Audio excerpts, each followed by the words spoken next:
Tara, gala tayo. But this time, sa 37 Cafe sa Aichi. Hindi lang siya gala, business na din. So tara, samahan nyo kami. And now we're heading to 37 Cafe in Aichi to celebrate my wife's sister's birthday. Tama ba? Tama. So sa mga hindi nakakaalam dyan, I was a photographer before.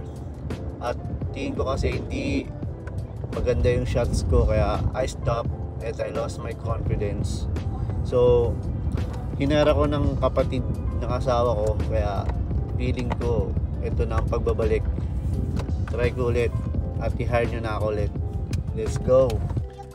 Pero bago ang lahat, daan muna tayo sa Kumbini dito sa may Family Mart.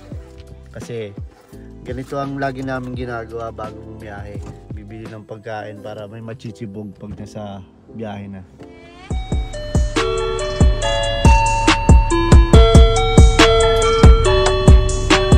So dito na tayo sa 37 Cafe.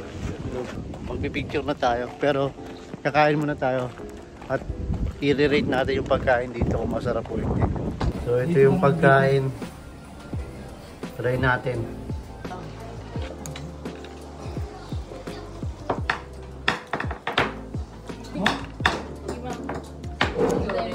Di masarap.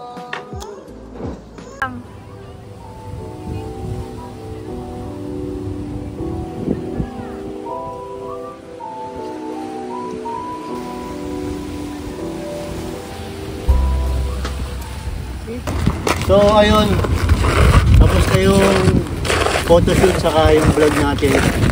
See you on my next vlog. Let's go!